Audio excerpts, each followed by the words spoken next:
Welcome to Tycoons of Small Biz, a podcast where small business owners are celebrated as the backbone of the American economy. Each week, we introduce you to tycoons who share their stories and advice so that small business owners may learn from their experiences. Tycoons is powered by Backbone Planning Partners and Pivotal Advisors. Join us now as our hosts connect you to today's tycoons. Good afternoon, Tycoons, and welcome to today's episode of Tycoons of Small Biz. I am your host here, as always, Austin Peterson, coming to you live from a rainy Gilbert, Arizona. And if this is the first time that you're listening to our podcast and you're wondering what it is we do here at Tycoons of Small Biz, we are a podcast that's put together by small business owners for small business owners. Our job really is to prop up the small business owner throughout the country. We believe that that's truly the backbone of the American economy. And we have an opportunity or a platform here to be able to tell their story each and every week. So we invite a new business owner to come on, tell their story, share their successes, share their advice, share their failures, whatever it is that they can do to kind of get their message out, but also to help other aspiring entrepreneurs and business owners throughout the country. So with that being said, we definitely have a tycoon on the podcast today. But before I introduce him, I'm going to introduce my co-host, Gary Braun of Pivotal Advisors. Gary is normally in Minnesota, but he's coming to us today from Palm Springs, where he's enjoying a month in the warmer weather and getting away from those Minnesota winters. So Gary, welcome to the show. Oh, I'm really glad to be here in Palm Springs because Minnesota is just getting pounded right now by snow.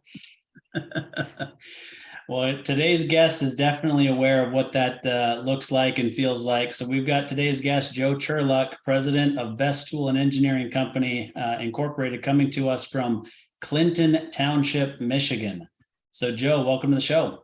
Thank you for having me. And yeah, we're going to be in the middle of it here tomorrow afternoon. So I think I should have went down to Palm Springs with you, as I didn't know you were going to be there. I probably could have made that a trip. Yeah, well, hopefully you play golf, because that's essentially what Gary does. Gary is the first person I've ever met from Minnesota that does not fish. Okay. Or hunt. Either one. So Joe, tell us, I know, so here's what I know about Michiganders. I know quite a few people from Michigan, and I know that they are called Michiganders, but everybody from Michigan seems to be able to show you where they are in Michigan by holding up the hand. Exactly. So show us where Clinton Township is. Let's see. I got to get you the right way. About 20 miles north of Detroit, up in this area. All right. So if you're 20 miles north of Detroit, you're right on the Canadian border then, correct? Pretty close. Yeah. From my house, I can go into Marine City and see the flag on the other side. So yes, we're close to Canada. Gotcha. All right. So Joe, before we jump into the business side of things, we always start by having our guests tell a little bit about themselves personally. And we've obviously had conversations ahead of time, so I know a bit about your story, but why don't you just tell us what you'd like us to know about you personally? Where'd you grow up? What's your family life like? Did you go to college at all? If so, what did you study? And then we'll kind of jump over to the business side afterwards. Sure. I grew up on the west side of Detroit, suburbs there, lower middle class family, nothing special. So, not a lot to tell. Typical childhood for three brothers and a sister. Small house, 3-bedroom house. Before they started putting family rooms and living rooms in houses, small houses, you knew each other well. You didn't have rooms for dresser in there. So, went to school there. Then my dad started he became a small partner in a shop. So then in my early teen years, we moved across town to the northern suburbs of Detroit. So that brought me out here and kind of started shaping the way things were going to happen. My dad was in manufacturing all his life. I mean, Polish family, it's Fat Tuesday, so it's the perfect day to have me on top of it. Which is just a good hard work ethic, manufacturing type people. So that's what was in my blood. That's what I knew. I didn't know it when I was younger, but as I started cleaning up, sweeping up dad's shop, cleaning the toilets and things like that, right? When you're young, to make money on the weekends. So it started, the interest started to come there. And probably one of the things, and people talk about influencing kids for manufacturing younger. And I remember to this day, and we did a field trip in the third grade, believe this or not, third grade, we went to the Ford Rouge plant and watched steel being pulled. Wow. And that's just an impression that I have to this day. We were on the catwalks. They probably couldn't do that nowadays. But here we are, third graders on a catwalk, just watching this hot steel rolling down beneath our feet. But that was a big impression on me, and just to be in this type of business.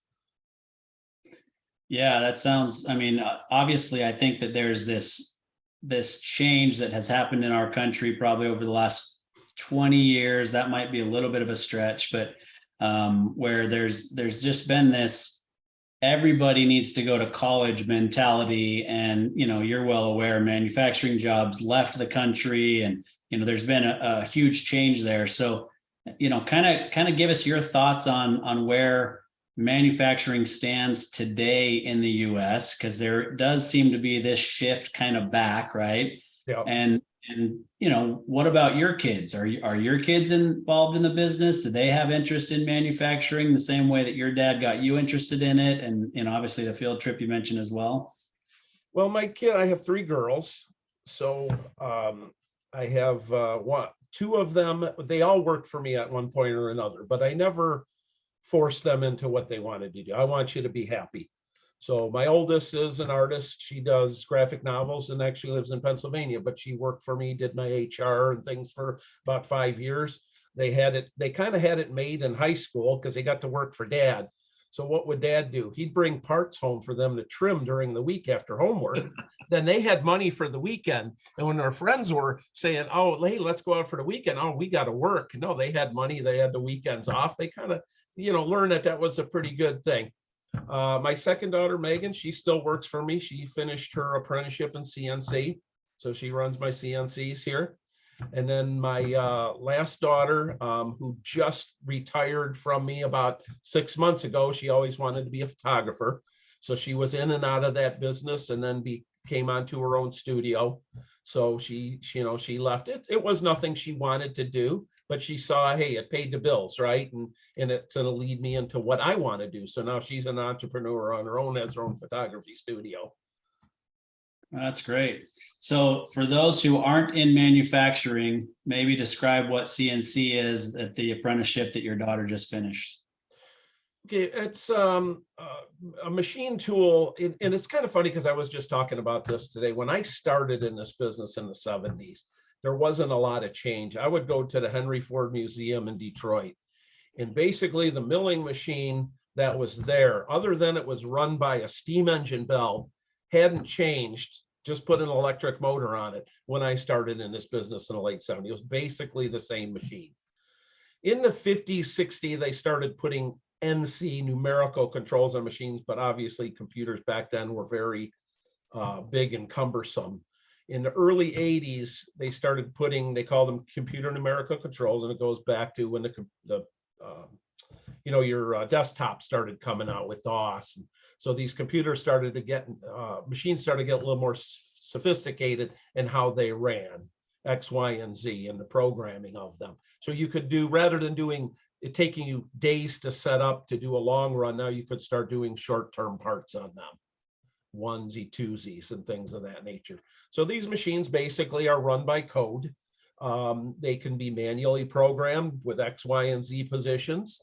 So there's some math involved, and they used to be very math heavy. Now computer programs that are out there now can handle all the math. You can see it on the screen, run cutter pass over it. It's a lot more productive than it used to be. I can tell you in the 90s, I had about a dozen guys, and I do double that volume and sales with half the amount of people. Yeah. So it's just the productivity factor has gone up so far. Gotcha. All right. So I want to have you circle back, and then I'll let Gary jump in and ask a question. But so in your mind, what's the state of manufacturing in the US today, and what does it look like in the next 10 years? It depends, like with any company. It's not even manufacturing, right? It's no matter what you're doing and what that business line is. One of the mistakes, I'm in the automotive industry area, right? We're in Detroit. my sales guys don't even touch this area because I don't want automotive. They're too cutthroat. So I kind of stay away from that. And because our business is so diversified, we're not having any issues, and we're getting things coming back from overseas.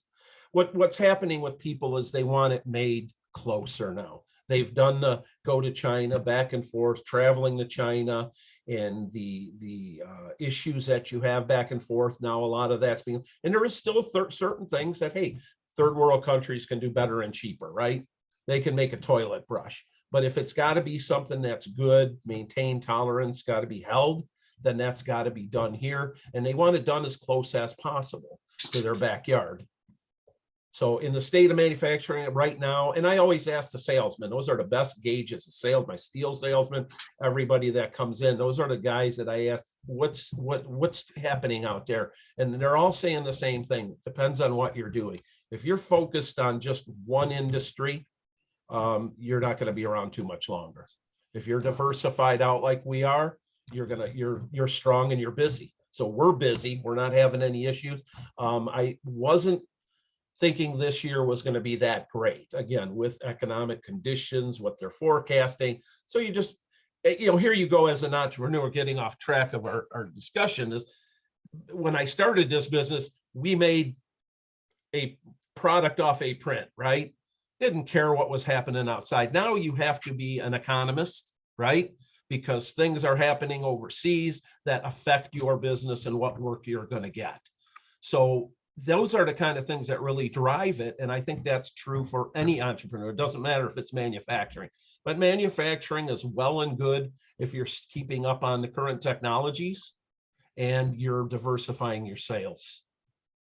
I have a lot of manufacturing clients myself, and I think the whole COVID pandemic thing kind of opened their eyes, because I think a lot of people were really shifting business overseas because of cost, and they can do it cheaper over in China and everything else. But then when we ran in all the supply chain shortages and everything else, it's like that's a pain. I can't wait all the time for China to ship stuff over, and they were shut down. And I think it's changed people's perceptions. Are you seeing the same thing? Well, this actually, it started in 08, 09. Okay. 08, 09, where everybody else, I don't know how I was the lucky one. Effectively, Rome's burning around, right? I go out the door and there's a for sale sign on every building on my street, and I'm buying new equipment. Okay. At that time, we just happened to hook up with a company to do medical carts. It was for medical IT. Government had mandated you're going to have everything on computers. So we were right in that rush with that. So in how this came about was the company I got involved with, they were getting their carts from China. Well, they couldn't get them fast enough, as fast as they could sell them. So he said, you know what? We're in the Detroit area. I got all these unemployed engineers at the big three. Let's bring them on. And he said, hey, I'm going to reinvent the wheel here, come up with a better mousetrap, which he did. He grew that company exponentially from, I think they started at 5 million, and within 3-4 years he sold it at 80 million. Wow. So, but he saw that value of, I can only get so much from China, and I have this. So he sourced everything here, everything he possibly could. I mean, there are still things you still can't source in this country because it went away, and it would be too expensive to bring it back and restart it here. But the better portion of everything on this cart he sourced here, then he was able to deliver on a timely fashion to the customer. So we kind of saw that start back then. Yeah. Joe, I'm always interested with entrepreneurs. What made, I read a little of your background, I saw your story on your website and everything. What made you make the leap? So you bought a one-man shop way back in 91. Yeah. You kind of grew up in the business and whatnot. What makes an entrepreneur suddenly go, I'm going out on my own, which is scary. We've been there before. And, did you have customers lined up already, or that first leap is always interesting to me. So tell me a little bit about your story. Okay. This kind of interesting because it's good for anybody, because to preface this, I see a lot of talk, a lot of articles on LinkedIn, and people want to teach entrepreneurship. Okay. I'm not sure. I mean, I'm never say never, right? But I'm skeptical that you can teach it. I think you can nurture it in the right people, right? That may not have had the opportunity, but there is something there. So in that, it's a little bit of a story here, but I'll kind of go through it because it is interesting because I wasn't born this lower middle class family. So I wasn't born into money, didn't have money or anything. My dad was a small minority partner. His company only lasted about 10 years. So I started as in co-op in high school, working in a manufacturing company. And they offered for me to start an apprenticeship. And I says, well, I'm only in 11th grade, right? In high school, they said, we don't care.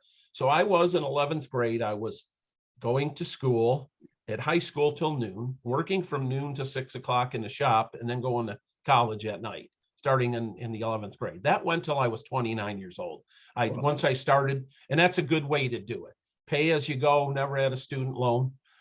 So I finished my journeyman tool and die maker apprenticeship. And I said, well, I'm going to keep going. So I got a manufacturing engineering degree and I got electrical engineering degree to go with it. So then I just continued working. But about that time when I finished school, I kind of hit 29 and said, you know what, I'm schooled out. I've put 10 plus years of school. I should have a doctorate right by now. I got but again, it was all while working full time. I mean, I'm working 10 hours a day and going to school at night. So what it really ended up happening is I kind of started getting bored. All my life, I had bought my house when I was 25. I got all these degrees done, set all my goals, and I hit all my goals. I'm 29 and I've hit all these goals. So what do I do now? Because I didn't think beyond that, because I didn't think that would happen that quickly, right? So it really boredom. I started doing work on the side. I started programming CNC machines on the side. I started, I don't know if you guys remember when they started with desktop computers, when you could start buying parts and put computers together yourself. So I started selling those, put the DOS in it and train people how to use it. It was kind of that, you're going on a date and it goes, no, it's not a date. It's kind of like, no, this isn't a business. It's not a date. It's not a business. But just, so I was doing this on the side.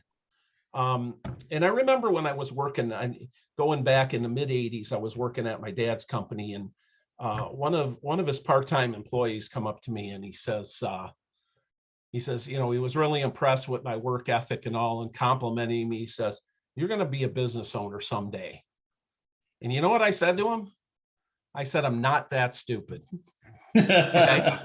So you can see so far where this is going. There is like no sign of any of this. I don't want any part of running a business. I'm happy coming in, punching in at 7 o'clock, going home at 5:30 every day. So as the course of just doing these side jobs, I ran across a company that was in financial distress. They wanted me to do some programming for them. And then once the gentleman that was running it could see what I could do, offered me to, said, hey, I'll give you a small part of the company. Gave me 5% just for incentive. So I spent 2 years there and turned the company around. It was an interesting lesson. How do I want to say it? The owner of the company was less than ethical. Okay. So it was an experience, but it was a learning experience. Even though it was how not to do it, it's still a learning experience, right? Because if you look at all of my background, so I've got manufacturing, engineering, I got a journeyman. Where do I have any business experience? Where do I have any business going into business, right? So this was kind of my hard knocks learning experience, how to run a business. I got to go in the office, see what, dig them out of trouble in the office, work with the accountant. So for 2 years, I did that, turned the company around, but basically he was spending money faster than I could make it. So I said, you know what? And none of this ever was, planned, or I want to be an entrepreneur. It was just kind of evolved. I say it evolved into it. I mean, if you would have asked me when I was 25, 20, 30, I would have said, no, I said it. I said, no, you're nuts. I'm not that stupid. But it just kind of evolved into becoming the shop owner. I can do better. I'm bored. I want to move on and do some things. Well, just pause there for a second, Joe. So you're technical person. You've Exactly. got your education, you've got your apprenticeship, you understand how to do the work. But now Correct. you walk into this company that's upside down a bit, and now you're diving into numbers and you're looking at how to use. I love entrepreneurs. I turned it around like that's just an easy thing to do. So what did you walk into? What did you turn around when you got into this business? What did you find? Well, I mean, just payables that hadn't been paid for years. And I mean, just very little work. I mean, I brought most of the work in from people I knew. He had he had one small job. That's how I got started. But when I came in, people knew me. I brought some of that business in with me. Not a lot, but I was able to turn it around. We went from basically nothing to, I think we were doing about $500,000 a year in 2 years, and starting to pick up new customers. But again, it was a situation of, he was one of these guys, every customer was a new customer, right? I don't know if I gotta go any further than that, but every customer has to be a new customer because they weren't happy at the end of the day with them, whether he tried to nickel and dime them somewhere along again. And it was a great learning experience. Don't do this to people, don't do that to people. Not only that, but it got to a point to where it was like, well, if I'm going to start a business, I got to get out of here because my reputation is going to go down with this guy. Right. So I gotta move on because before it gets to be too late. Besides, I won't get into tax issues, and he paid his taxes most of the time, some of the time, so we won't. But again, it was a somewhat of a learn, and this was a trial by fire. Okay, this was. I mean, you had a guy here doing this who did not know how to run a business either, was more technical. Okay, so I still didn't really I had enough knowledge, okay, but not enough, right? And I can admit, you think you know enough, but you don't know what you don't know, right? So that was the thing. And that thing is what really held me back for a long time in this business, was thinking I had enough knowledge, but not, in the business end. By the same token, if I had gone to a business school and I went out and I just started a business, I would have ran into a gentleman like I was working for, and he would have fleeced me, right? So there's things you need to know in both ends of this business. But it did hurt me for a lot of years not having enough, because I didn't realize business was good. The 90s were good to me. I started in 91. It was September of 91, recession, 2 kids, 1 on the way. So you don't do that if you can help it. But timing being what it was time to do that, right? So it was a challenge. So I mean, the first years of running my business, how I ran my business from an office standpoint. Okay, we shipped enough this first week to pay rent. Great. That was my books, right? Yeah. Okay, next week we've got the electric bill paid. Great. So that's how it started. So what were the big first steps that you take? So we bought out our partner. Let's set that aside for a second. But now it's your business, and we want to get past managing, paycheck to paycheck and job to job. So what was your first big key to growing this thing up? Okay, honestly, so I started in 91. My big first key was in 2019. Okay. I mean, I did it the hard way.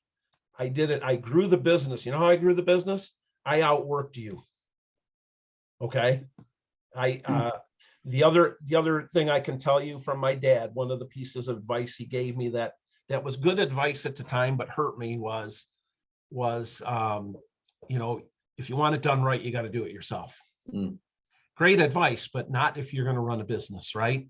And it doesn't scale real well. Exactly. Okay. And that was the problem, the scaling of it. I would plateau grow, right? You'd hit that plateau, you'd hit something, and you'd go down. You'd go up, you'd go down. I watched my business, the curve of sales. Like I said, 90s was great. 2000s came in a recession. And in this business, in this area, I don't know if you know how the automotive pays their bills, but I'm tiered down 3-4 tiers down, right? They don't even know who I am. the automotive pays their bills to their tier ones 90 days after start of production. So that means until 90 days after they start making cars, their tier ones don't get paid.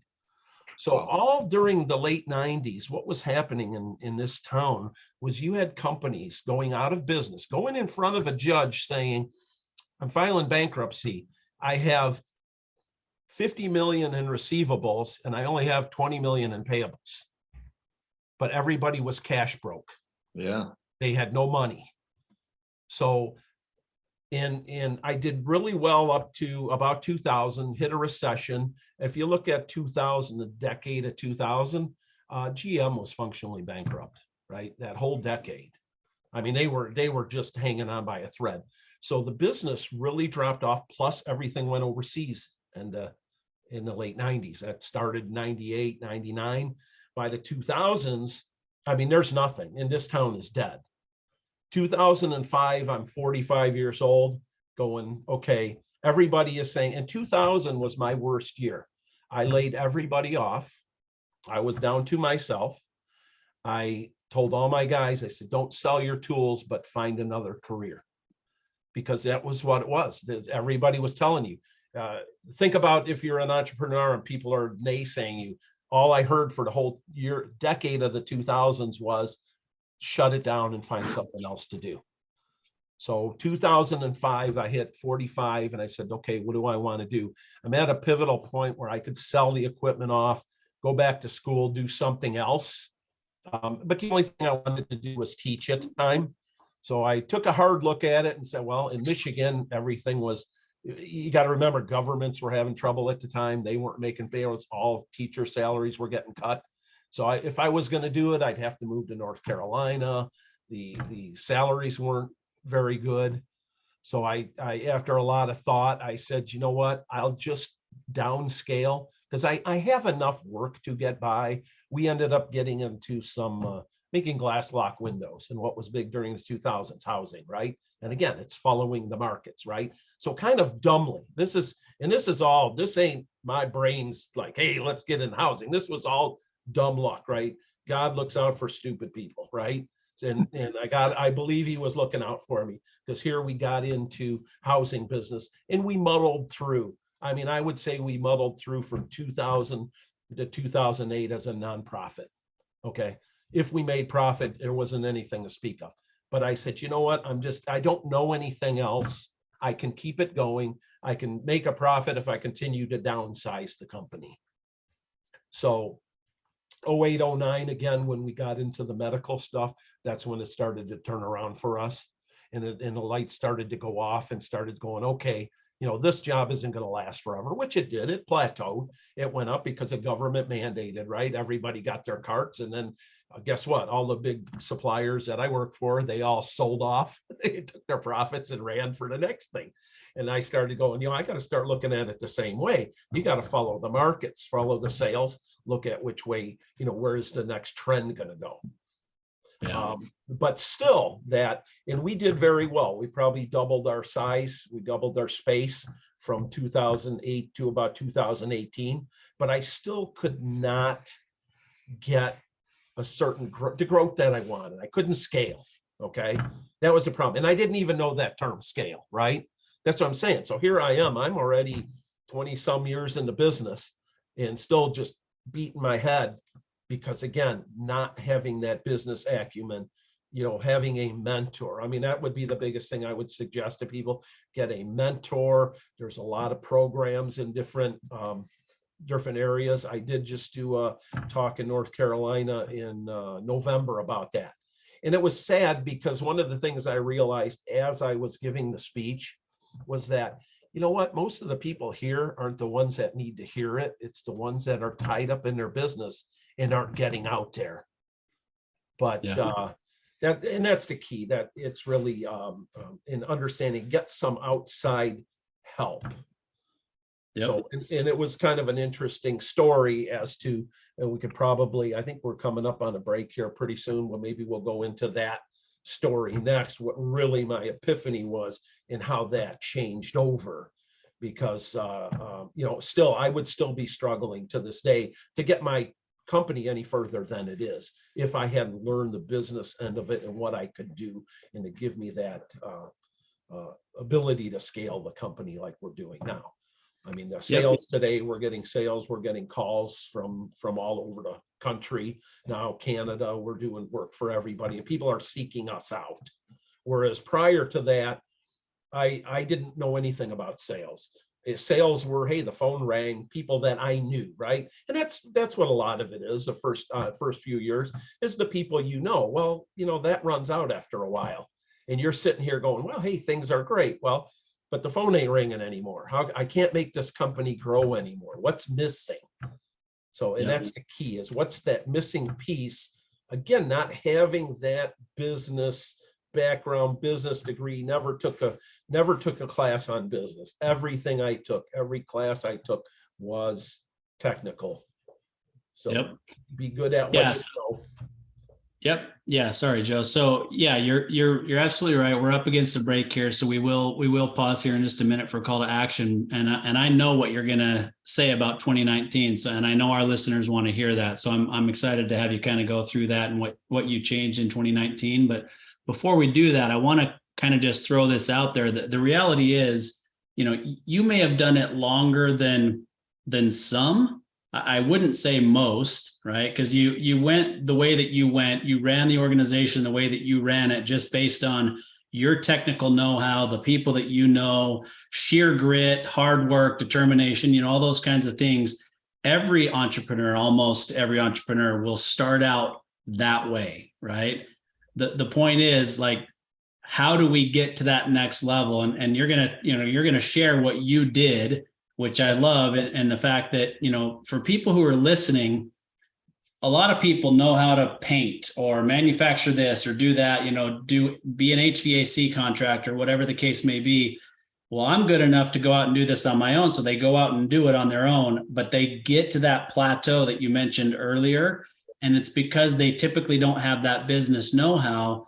But too many people believe that the only way to get that business know-how is to actually stop what they're doing or go to school in the evenings at a traditional university. And you're going to share with us that there are other ways to do that.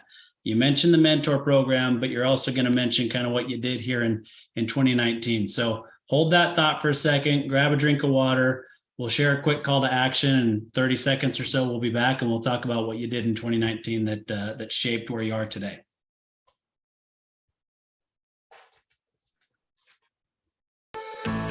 Hey there, Tycoons. Austin Peterson here, co-host of Tycoons of Small Biz. If you think you have what it takes to be considered a tycoon and you're wondering how you could become a featured guest, please follow and then message us at Tycoons of Small Biz on LinkedIn. We'd love to have a conversation with you to see if it is a mutually good fit, and if so, we'll get you scheduled for an interview.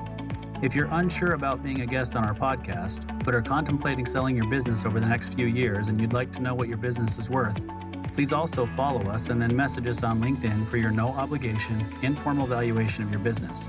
We look forward to hearing from you, and thanks for listening to the Tycoons of Small Biz podcast. And now, back to today's program.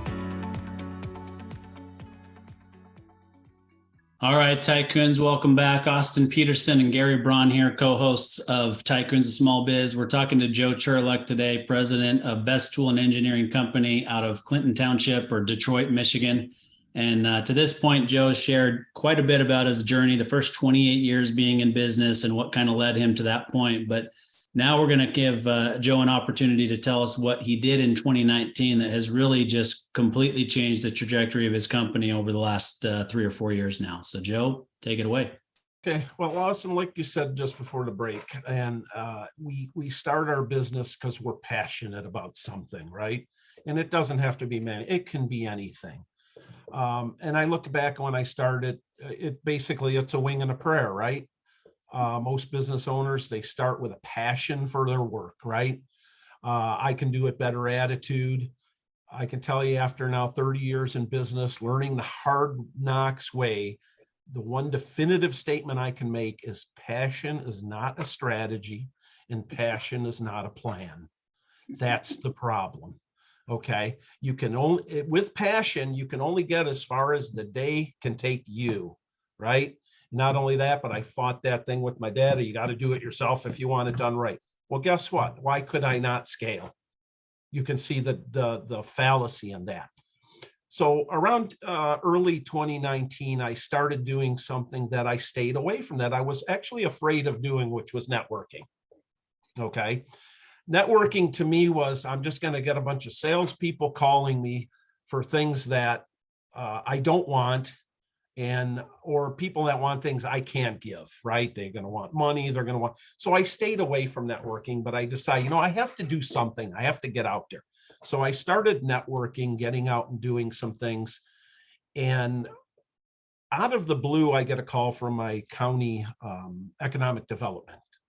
They said, yeah, we heard of you from somewhere, but we don't know where, but we'd like to come down and talk to you. So I said, okay, great. But yeah, I'm trying to get out there and get myself out and be seen. So definitely come on out. So they came out and they had, and again, this is look into this, you get everybody all over the country. States customers are you, the small businessman, right? That's where they derive their revenue. The state's competition is other states. So get with your county, and between states, county to county. So they come out and they had these two programs that they put out in front of me. One was a program that's out of Western Michigan, the Edward Lowe Foundation, which was a good foundation. Again, and there's plenty of these. But the other one that really piqued my interest because of the way they presented it is, what's holding you back? Why can't you scale and grow? And I'm going, okay, yes, that's what I've been looking for years now. And they presented me this Goldman Sachs 10,000 small business program. Anybody that is not familiar with, but it's Goldman Sachs philanthropic arm. They realize that, hey, just like you guys doing this program, Goldman Sachs realized small business is the backbone, right? Small businesses become bigger businesses. So what can we do to help them grow? This program was free. I mean, before they left, when the county left, I ran to my computer and I was signing up. I mean, how can I not do this? It's free. And there is certain criteria. You have to be in business so X amount of years. You have to have at least turned a profit at some point. There's a little bit of criteria there. I met all the criteria, which was great. And I was, luckily, other people hadn't been accepted. I was accepted on one of the first go-throughs that we went through. This program changed completely my whole thinking. I call it an MBA in a box. It was a 3-month program. It was Fridays, okay, all day Friday. You left the business, because that was the first thing they asked you in an interview was, who's going to run your business while you're not there? Well, I was well established enough to where I'm here now and it's running and I have people there, so I'm okay. But they asked me what I wanted to get out of the program. And I told them, I just keep hitting this ceiling. I cannot grow this company. I get so far and I stop. I hit a ceiling one way or another, and I can't figure out what it is that the problem is to get me moved on. They asked me if I wanted to know about the program, what was going to be involved, and I said no, surprise me. And it was a surprising, and it was the program is funded by Goldman Sachs. It is the whole business portion of it is that the curriculum is set by Wharton School of Business, and the teachers, people that they have come in are just top-notch people. Local universities are involved. They fly people in to see. They had a negotiations expert. I mean, that was one of the things. I'm no negotiator. I'm just some little guy out here. How am I going to, always afraid to go into a customer and do an ask, right? This negotiations class, like, it changed my whole vision of how you negotiate with people. And that the person who they brought in was Maury Tapur. I don't know if you've heard of her, but she negotiates for the NFL. She's written books. Excellent negotiator. Very simplistic 2 nights of classes that just open your eyes as to negotiating with people. What do you want? Going in prepared. One of the simplest things was going in prepared, right? And you don't think about it, but do your homework. What do you want? What do you want to get out of this? So then they went through all the business aspects of from managing the business, from the books, but it was really keyed, not only managing, and there was businesses, oh, I'm manufacturing, there was an accountant there. So, what does an accountant need? Well, they're great at the books, but what do they know about sales and marketing? So this touched on all of the pieces that were missing. So I may have been good at something, and they put us in groups, and I could see that. They did a very good job at putting people in groups when they did the interviews of who could help each other in certain areas, because you always had somebody strong at your group before that could lend some advice as to a particular situation, whether it was a technical question on accounting or something like that. But this program went, but it was really focused on growth, because I really didn't understand until we got into the first few weeks what they were really pushing was the growth, which is the thing that I was missing, the growth and the growth opportunities, right? So how do you make your company grow? So besides being scalable, knowing all the business things they're teaching you, the biggest thing at the end of this program was you had to pitch a growth opportunity. So you had to come up and say, okay, what's my growth opportunity? What am I going to do with it? How am I going to make it happen? At the end of the program, you pitched in front of real bankers that had money to fund you. So it's no lightweight class, and it's a realistic taste of growth and what you can possibly do. I was always afraid, again, based on my experience prior to this, I don't want to see more than 20% growth any given year, because I did that. I hit 20% growth, not knowing, and it was very difficult to manage when you don't have all the business. That's all I could manage was 20% growth. After this program, I don't care if it's 100% growth. I know how to do it, how to manage it, how to put the right people in the right place to get that growth done. Joe, what sounds like an awesome program, and I think a lot of the tycoons who are listening can relate to that ceiling. They get to a certain point, they can't get past it. I hear it all the time as we deal with small businesses. If you look back now with your newfound knowledge and what you've applied and everything, if you look back, what do you think were the one or two or three things that were most limiting you from breaking through that ceiling? Sales in the plan of growth. So I've already kind of got my succession plan in place in bringing up my protege behind me. And I've already challenged him with what's our next growth thing? I don't need to know today, but if all we're going to do is sell widgets, there's that thinking of do one thing and be the best at it, right? So I'm going to have a widget and I'm just going to sell this widget and do nothing else. Hey, that may go great for a while until Jim down the street comes up with a better widget, right? So what's our next plan? And again, fundamentally, things are changing so fast in whether it's manufacturing or any business. Like I said, now I'll go back to where I said I go to the Henry Ford Museum and this machine hadn't changed from the early days to the 70s. Now the change is exponential. So what are we doing? What are we going to do next? I don't see this company being exactly the same, doing the same thing it is in 10 years. We may not. But if we're not watching and focusing on growth opportunities, the problem with focusing on growth opportunities is, so here's the breakout thing, is if you're too busy working in the business because I have to do everything myself if I want to do it right, then I cannot focus on those growth opportunities. Now I love that. So having knowing where your growth is going to come from and having a planner on that's a key piece. Yep. And then you just kind of threw in the word sales, and my hair on the back of my neck went up because that's my wheelhouse. So what about sales did you learn that you had to do differently? Well, get a sales department, because I didn't know the difference between sales and marketing, right? If you would have told me what's the difference between sales and marketing, I'd have been honest. I'd tell you 2 years ago, well, this is 9, time's flying, right? So in 2018, sales and marketing, they meant the same thing to me. Yeah. Right. And networking, getting out there, hiring a sales team to do things, having a plan, what we could grow, what is our strength? So fundamentally, we're a plastics company. Okay. We can do cradle to grave. We do products where we drop ship for customers out, or anything in between. Okay.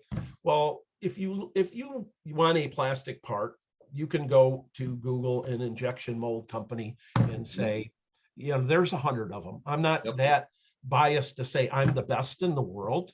We're a good, very good company, and there are a lot of other good competitors. But what can I do to set myself apart? Yes. And what this did, and it's something that actually that brought out in me this class that I wanted to do, was since the 70s, we were involved in plastic bonding welding. Okay. And it really showed me, this class, in developing this growth opportunity, and how to look at it, how to plan it and say, is it going to be feasible? I found a big hole, because in this welding market, there is nobody that does smaller run stuff. The equipment is expensive. So nobody does smaller run stuff except us now. I don't know too much competition. So now that's how we go in with our marketing. We offer you this. This is something and people are now seeking us out for that expertise, because normally our business from the welding came from the machine manufacturers who sold the tooling that we made to go in the machine. Okay, with the machine as a turnkey product. And that's the way they liked it. That's the way they wanted it. And that way they could button it all up and have a sale.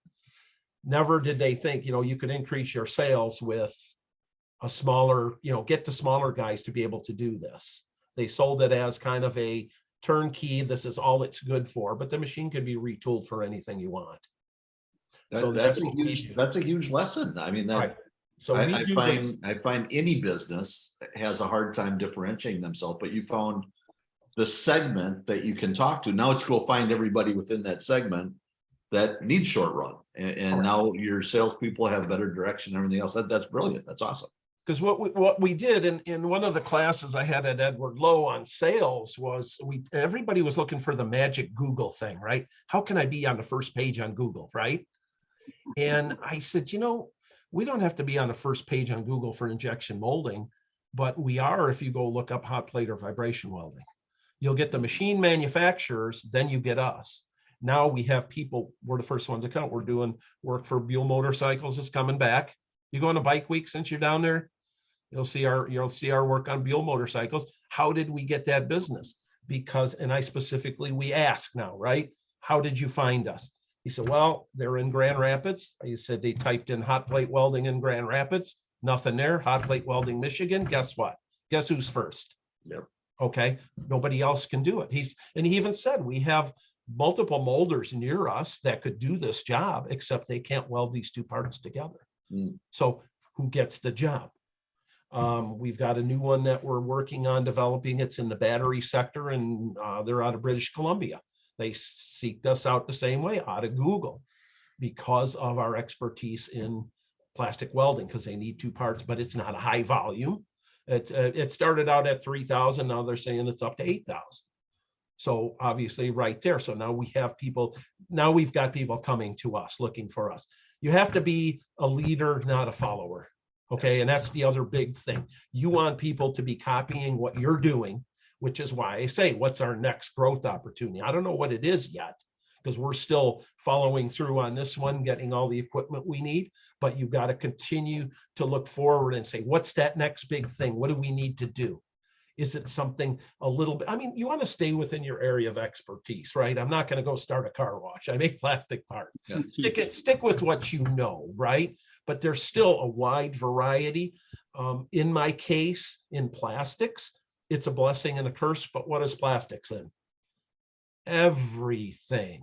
Yeah. So my market is huge, right? but that's also a curse. How do I target all that market? There's not enough money to target all that market.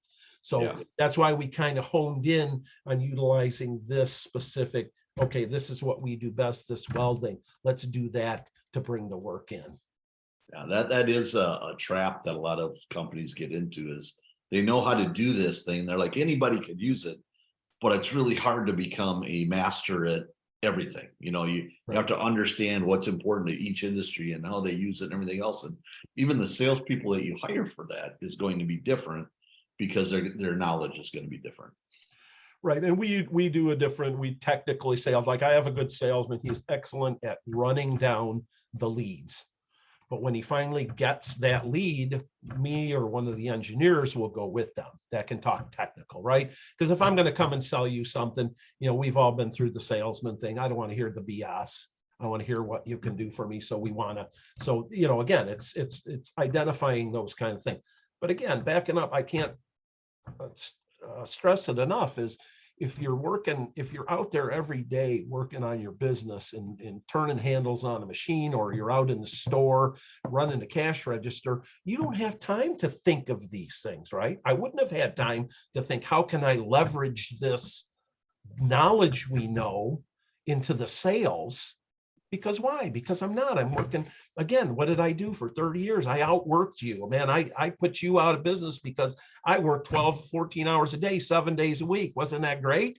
And thank God my wife is still with me. Okay. I've given her plenty of reasons to suffocate me in my sleep, I always say. But she understood I was doing what I was happy and what I was passionate about. But again, having that time in the business to think about your sales and your growth and those things. That's the key. That's if you want to grow. You've got to get away from, you have to do everything. Right people, right spots. Again, part of the program was hiring the right people. How do you find the right? I mean, the first thing I started looking for when I got out of the program was an executive assistant, right? I said, I got to find somebody to do all this menial stuff that I have to keep running down myself. To give myself, where can I give myself more time? Where do I need to put people in certain places? And there's a lot of programs out there that can help you do that, whether it's mentors, there's local programs, whether it's in disadvantaged areas in Detroit, they got some. We started we're working on our own utilizing EOS a little bit. We're not fully EOS, but we kind of already recognize where our problems are. I mean, we're working big on process for scaling. Also, while we're working on the sales, we're really honing our process for scaling and hiring too, because obviously the hiring issue is such a troubling issue now. So we're working on a full training program where we can just bring people in off the street. If they have the enthusiasm to do it, we'll teach you how to do it. Yeah, well, excuse me. What I hear from you, Joe, is, you ran this business for 28 years by blood, sweat, and tears, whatever it took to make it kind of, stay together and figure out a way to make a living for your family. And, at different times for other families, and at other times it was just, your family. But then, what I hear is, I'm trying to do some quick math. You're probably 62, 63 based on a comment you made earlier. Yep. And I hear, newfound desire, newfound energy, newfound, opportunities in front of you, all because you met with somebody from your local council on economic development who turned you on to this Goldman Sachs program. And then you learned all these things that you'd been missing throughout your business for the previous 28 years. And it's completely changed your life. Yes, get out there and network. Like I said, that was probably my biggest mistake, was not getting out and networking with people, talking to people. And it's so much easier now, just on LinkedIn, you can get into groups. There's roundtable groups, right? Management groups.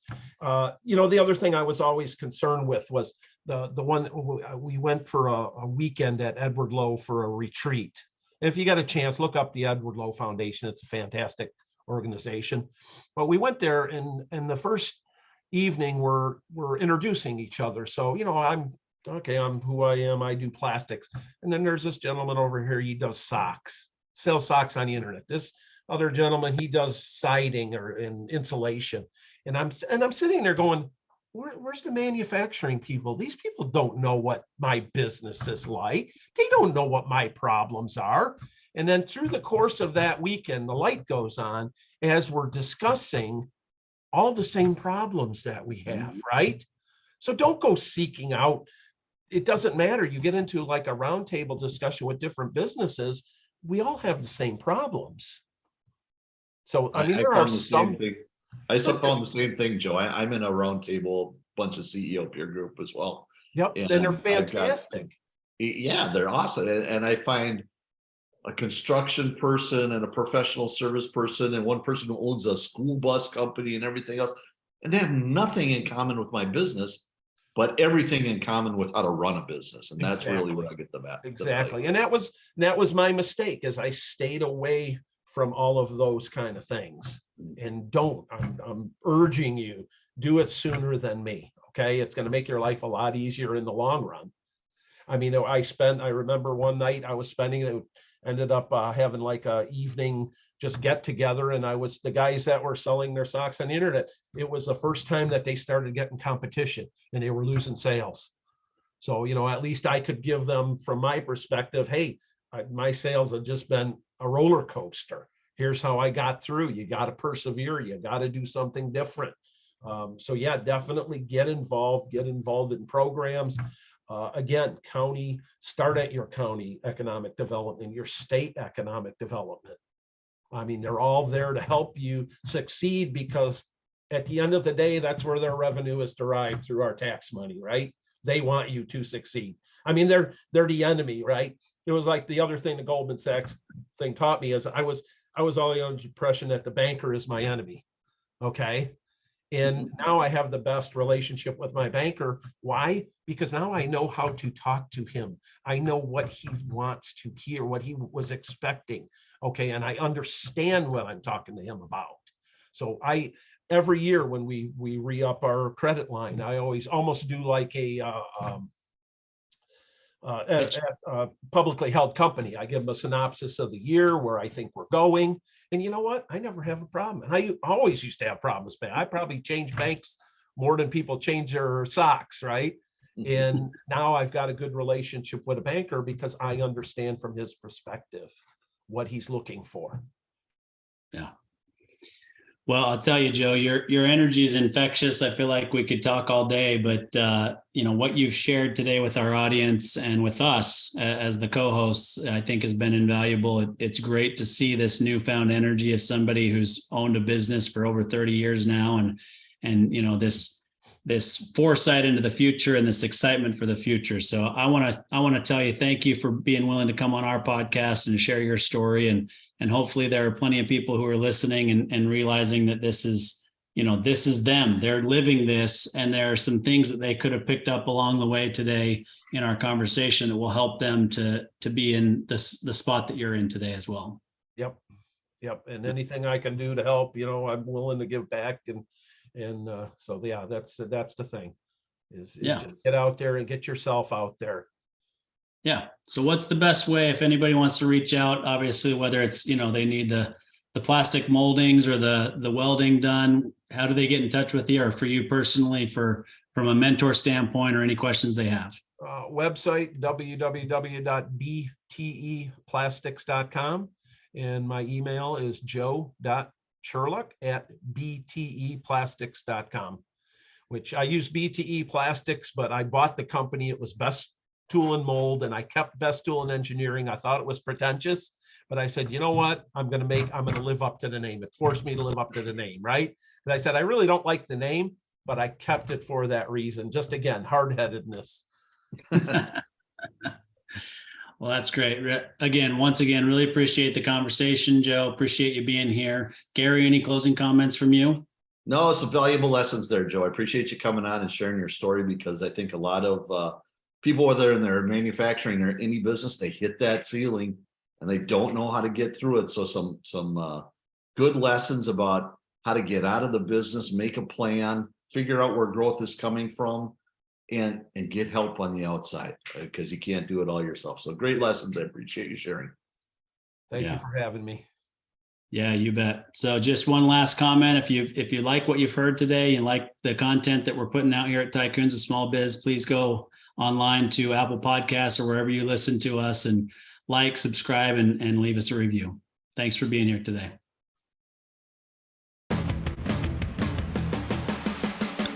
You've been listening to Tycoons of Small Biz, a podcast for small business owners by small business owners. Every Tuesday at 1 p.m. Arizona time for an introduction to another great tycoon. And be sure to follow us on our social media channels for links to all of our episodes and great content.